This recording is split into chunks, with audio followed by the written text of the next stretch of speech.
nuts and kick butt.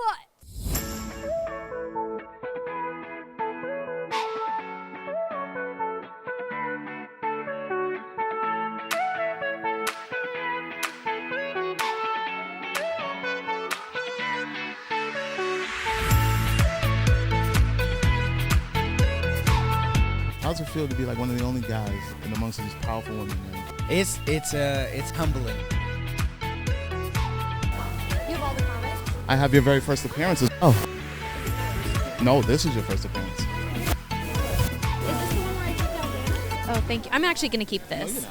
This is mine. Listen, what's going on, guys? Welcome to CritiX Talk. It's Klep again, and I'm here with the beautiful Sophia Wylie. How you doing? I'm doing so good. Thanks for having me. So you're like the new thing now, Marvel Rising. RiRi Williams, that's huge. How do you feel about that? I feel so blessed. I'm so lucky to be here. This is really my first con in general, so I'm just very excited, very nervous. I'm so happy to just be able to meet everybody, and hopefully they really have connected with RiRi so far, and just through the comics, and so I can't wait for them to see her come to life through animation. What is her story? Like she seems to be like an outsider, like a loner. Explain that so people can understand where she's coming from.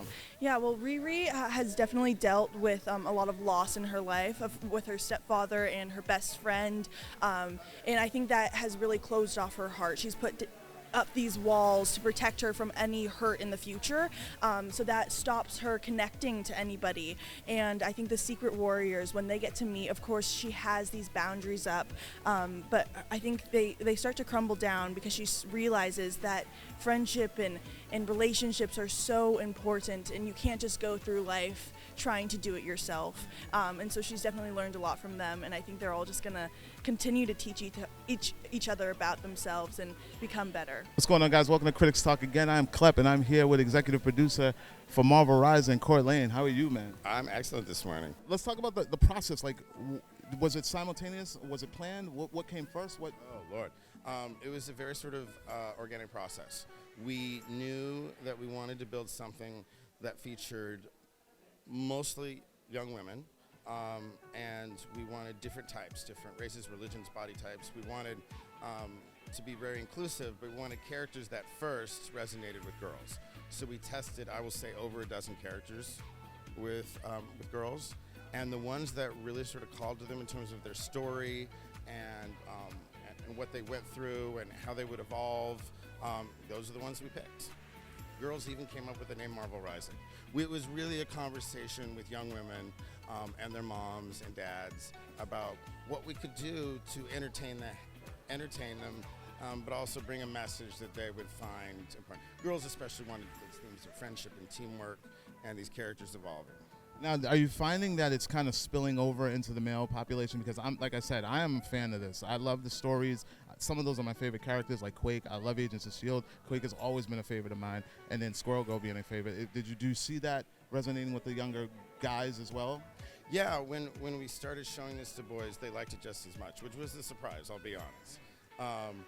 And well, as long as you have strong action and strong character and humor, they're all in with Marvel.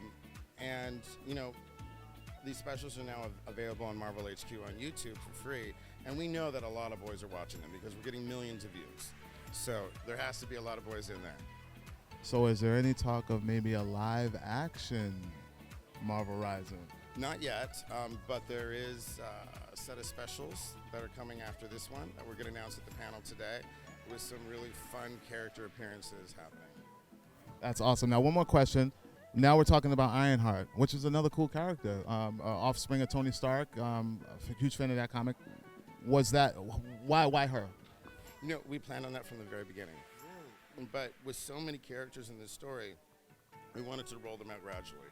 A few in Initiation, and then more in Secret Warriors, and then Ghost Spider comes back in and Chasing Ghosts, and now it was finally time for RiRi to really explore her character arc and introduce her. She's very closed off at the beginning, so she had a pretty significant story arc to get to a point where she could really work with others and learn about friendship, particularly through Squirrel Girl.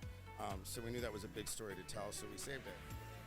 That's awesome. We want to thank you for taking the time to talk with us, and thank you for Marvel Rising. We love it. You guys make sure you check out Marvel Rising. Marvel HQ. There you go. Yes. CritiX Talk, we out.